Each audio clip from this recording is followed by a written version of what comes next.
So, dear student, today I'll be discussing regarding electrolysis. So, it's a very easy chapter. Okay, so in chemistry, so I'm sharing the screen now. As you can see here, electrolysis. Yes. Yeah. So basically, electrolysis is basically what? Splitting. So where do we use it basically to determine what? Hydrogen and oxygen. Water. Correct? So by passing of electrolysis, which means by passing through what? Electricity. Correct. So we are trying to break down the water molecule toward hydrogen and oxygen. So that's where we'll be mainly using the term electrolysis in future. But also we can see in real time, in the sense real world. Let's take in the jewelry. Okay, a gold jewelry is there. So they'll say 916 gold. Correct. So which means 91.6 only. It is what gold. 91.6% is gold. The rest are other metals like copper, nickel, maybe they'll add some silver, whatever it is. Correct? Yes. So that it will be made to a proper wearable thing. So what we are doing basically electroplating, which means coating of those things, coating of one metal over the other.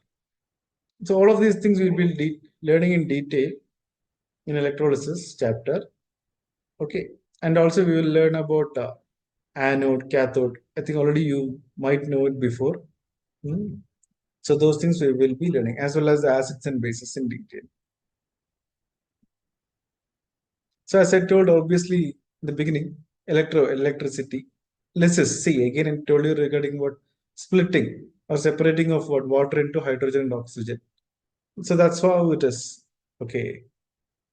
So we have to have a basic idea on these things. Then conductors. So conductors and insulators. So conductors again, what as I want just to tell you again that it is a very simple topic. So conductors again, what it will do, it will allow the electricity to pass through it. So whatever I am teaching you in this chapter, electricity will pass through it. Okay. So metallic conductor, metallic conductor in the sense metal. Metal is a good conductor. For example, if I take copper wire. Copper wire will have only what? Copper ions. Correct. So only there will be what? Single flow of copper electrons. But if I take copper sulfate solution, as you can see here, copper sulfate solution. See, copper ions will be there, sulfur ions will be there, oxygen ions will be there. Correct. So there will be different flow of electrons. You got the point. So at that time we'll have something called cathode and anode. Cathode, cations. Cations are what? Positive or negative? Cations are positive in nature. Correct. So cathode is negative. Cathode is nothing but it's an electrode which is negative. Electrodes are again used for conducting. Okay. Anode. Anode attracts anions. So anions are positive in nature, positive ions, whereas anode is negative electrode. So anode is positive electrode, sorry, not negative, anode is positive. Anions are negative, so negative will automatically get attracted to positive.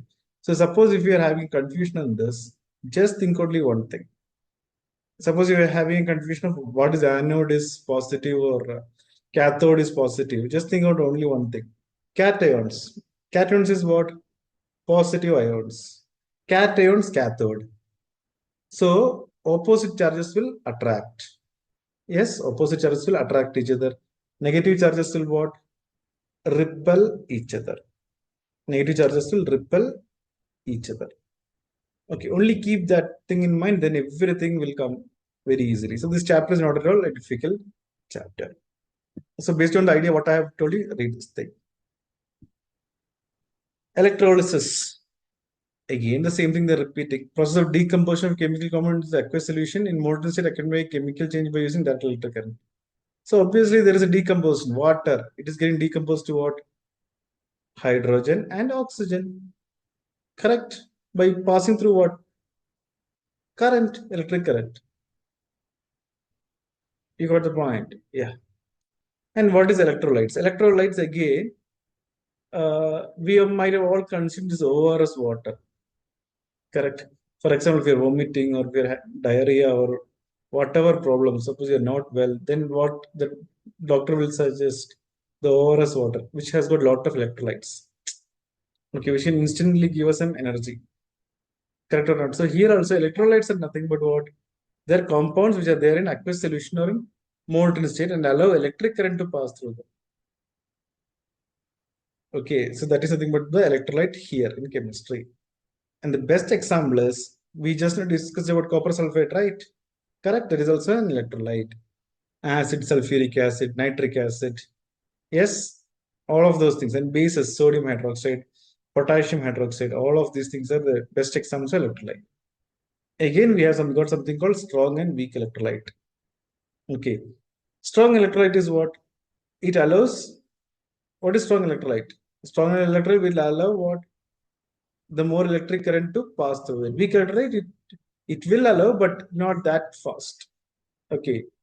Non-electrolyte will not allow any current to pass through it. Okay. That is non-electrolyte. So with the name itself, we will be able to get it.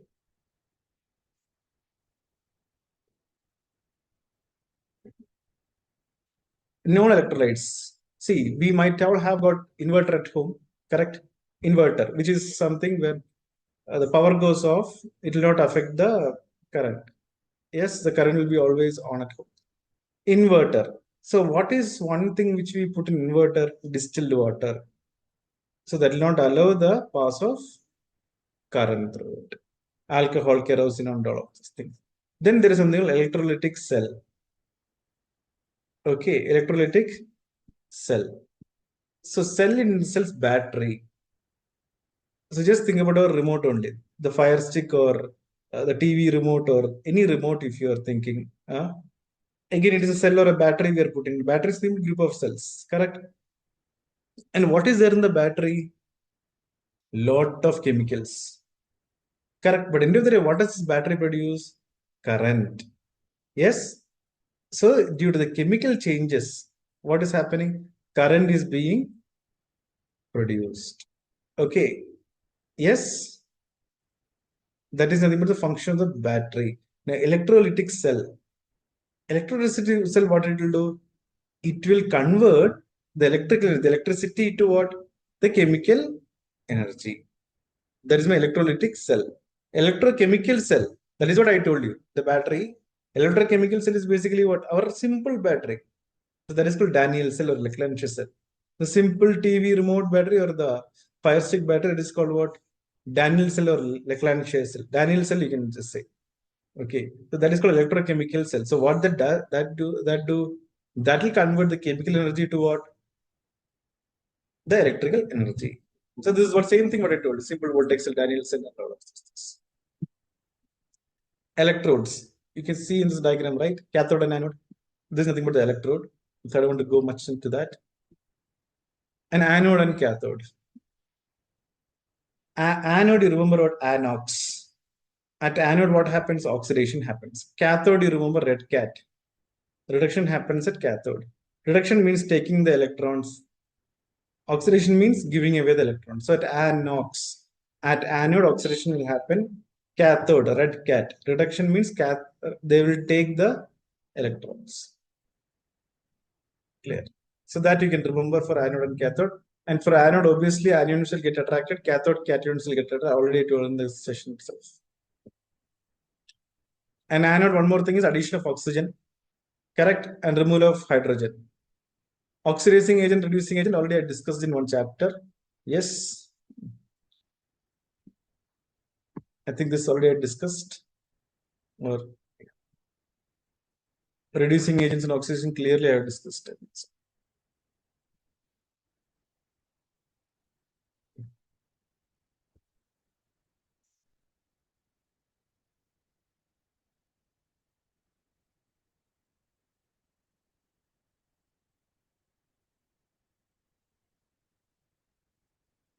See, then if you want to see the dissociation of sodium chloride during electrolysis, at anode, what is happening? Oxidation. cathode reduction. Correct?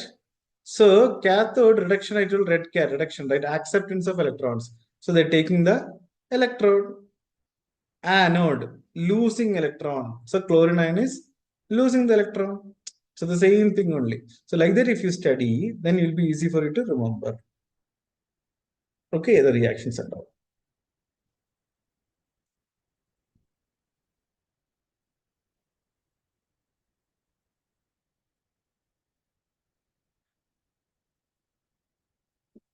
And I just want to tell you one thing here. The ionization, as you can see here, H delta plus and delta minus. Okay, delta plus and delta. This is nothing but polarity. The positive charge, slight positive charge and slight negative charge represented by what? Delta plus and delta minus. Okay, in the sense, what I will tell you is that in the gaseous state or in the pure liquid state, HCl is unionized and it does not conduct an electric current.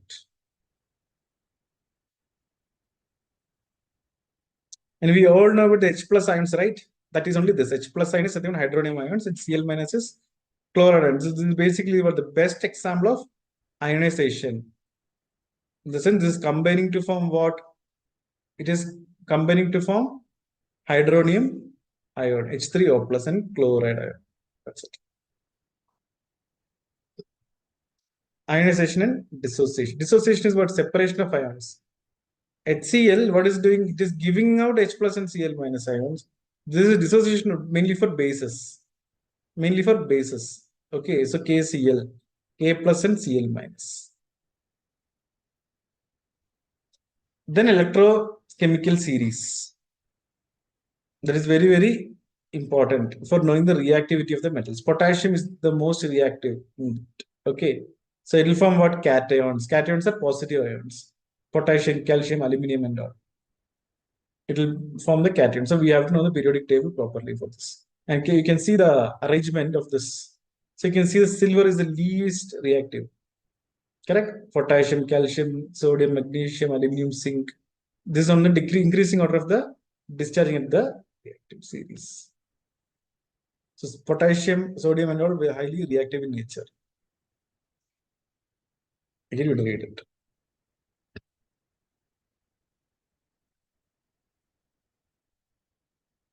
Yes.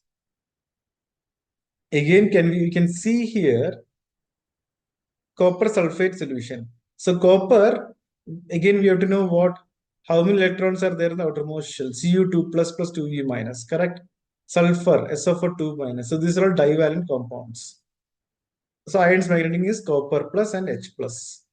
And this everything is in what? Water solution. Everything is water solution. Water solution in the sense H plus and OH minus will give me H2O. Correct? Now, how to know whether which is migrating to anode, which is migrating to cathode, I'll tell you. See, copper ions are what? Positive. Copper ions are what in nature? Just only remember this thing. Copper ions are positive. So positive means where it has to go. Anode will be what? Negative electrode or positive electrode? Cu2 plus ions are positive in nature. Correct? So where it will go? You can let me know in the chat option. Cu2 plus ions are positive in nature. So what kind of ion is that? Cation. Cation will go where? Cathode. Simple as that. SO2 for minus ions. What is it? Anions. Anions will go to where? Anode. Like this, if you study, then it will be easy for you to remember. Okay. Yes. Super.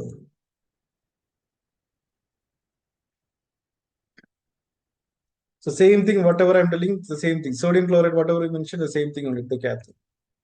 So again, if we have got basic common sense, we need not read these many things what they are written. Cations will go to cathode, anions will go to anode. Simple as that. That's all. Again, an inert electrodes. Inert meaning it will not react. For example, let me say in the class only. So if I'm taking to 15 students in a class, okay. So there will be one student who will have no reaction. Okay, suppose if I'm taking a joke or if I'm scolding or whatever it is, there'll be one student, just assume, okay, it's not a reality. I'm just telling you to assume. There'll be one student with no reaction, that is called inert. So no reaction. Okay, then there'll be some teachers also. Okay, so it's like they have to complete the syllabus. Whether the student understands or not, that is not their problem. So they'll also be inert. They'll just do the work and go on. So you again take what real time examples to remember everything. Don't so mix chemistry with the real time. Then it will be easy for us to remember. And the reactions and all, write down and study. Never ever read, write it down. 2 to 3 times you write it down. Then it will be in our memory. All of those things. Again, let me check what is there in this. Example of electrolysis. So example of electrolysis PbBr2. Bromine is negative. Okay, bromine is negative. Chlorine, bromine, fluorine, all the halogens are what? Negative in nature. Correct? All the halogens are negative in nature. So obviously what is positive? Lead is positive. So cation is what? Lead. So it will go to cathode. Anion is what? Negative. So it will go to anode. Correct? At cathode, what will happen? Red cat, reduction. In the sense, gaining of electrons. Anox, oxidation, losing electrons. That's it. All reaction you add it. Simple as that. If you have this logic, you can do any reaction. This chapter is nothing for you. This is just a child's play for you if you know this basic things only. Okay, so with this, you can read it, the entire chapter, and I'll help you out on the same. So thank you so much.